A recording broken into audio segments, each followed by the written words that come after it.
والدین کی بات پر اتنا یقین تو رکھے جتنا آپ دوائی پر رکھتے ہیں۔ تھوڑی کڑوی ہوگی لیکن فائدہ مند ضرور ہوگی۔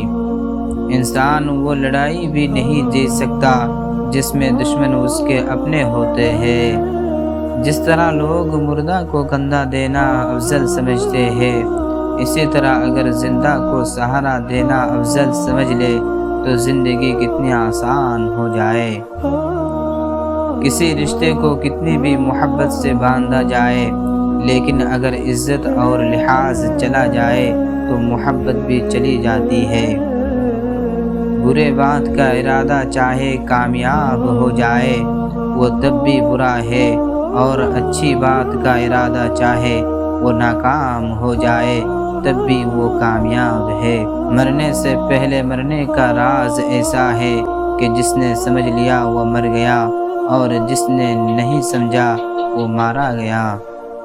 برے کے ساتھ محبت سے پیش آؤ تو اس کے عمل خود بخود بدلنا شروع ہو جائے گا، اور پھر اللہ کی رحمت ہو جائے گا۔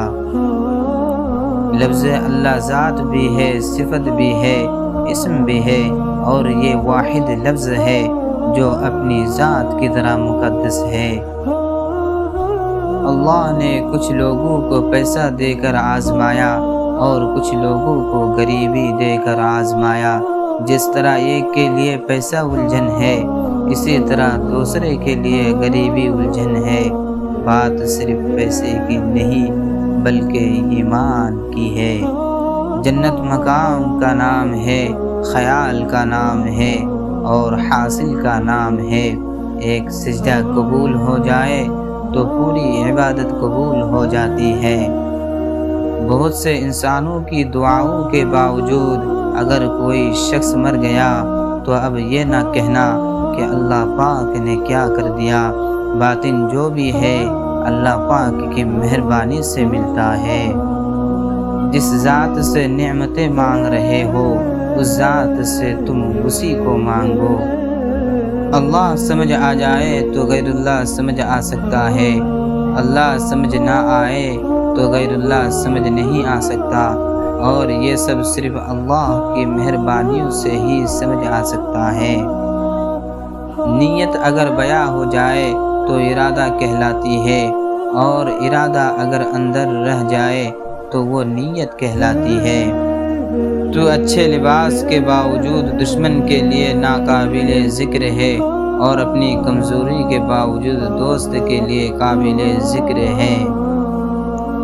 بڑا احمق ہے وہ بندہ جو دوسروں کی برائیوں کو برا سمجھے اور خود ان برائیوں پر عمل پیرا ہو جائے۔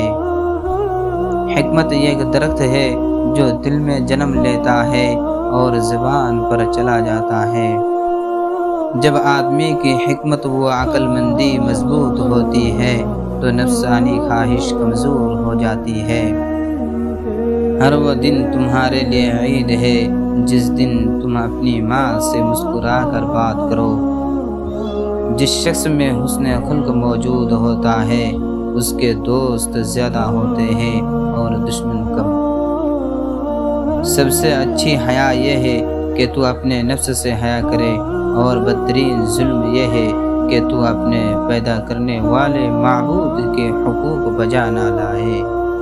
بے شک اللہ تعالیٰ اس بات کو پسند فرماتا ہے کہ جس طرح انسان کی نیت اس کی اطاعت میں مضبوط و قوت و خالص ہو، اسی طرح لوگوں کے حق میں اچھی ہو۔ جو بندہ خود اپنے گھر والوں کے ساتھ برا کرتا ہے اس سے دوسروں کو بھلائی کی کیا امید ہو سکتی ہے۔ جو نیک نامی مال خرچ کرنے سے حاصل ہوتی ہے اور کسی چیز سے حاصل نہیں ہوتی، اور بخل کے برابر عزت کو کوئی چیز عیب نہیں لگاتی۔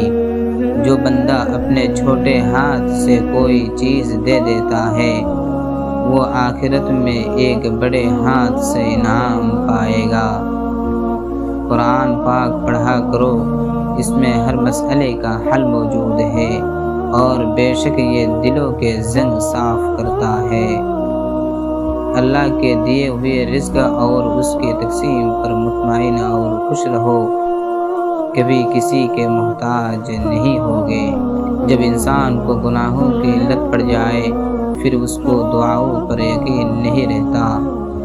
بزرگ فرماتے ہیں گلے شکوے لڑائی جھگڑے ایک دوسرے سے نفرت صرف سانس چلنے تک ہی ہوتے ہیں، بعد میں پھر پچھتاوے رہ جاتے ہیں۔ غریب کو کھانا کھلاؤ اور دولت کا صدقہ دو، تمہارے گھر میں دولت بارش کی طرح برسے گی۔ اپنے آس پاس نظر رکھے ایسے لوگوں پر جو آپ کی ہر غلط بات پر بھی آپ کی تعریف کرے، کیونکہ یہی لوگ آپ کی زندگی تباہ کر رہے ہوتے ہیں۔ اگر کوئی تم سے محبت کرتا ہو تو اس کی قدر کرو، اور اگر کوئی نفرت کرتا ہو تو اس کو اپنی محبت اور خلوص سے مٹا دو۔ لوگوں سے اپنے مسائل کی شکایت کرنے کے بجائے اللہ اور اللہ کے رسول کو راضی کر لو، سارے مسئلے حل ہو جائے گا۔ یاد رکھو اگر کوئی تمہارا اعتبار توڑتا ہے تو اس کو معاف کر دو، مگر دوبارہ کبھی اس پر اعتبار نہ کرنا۔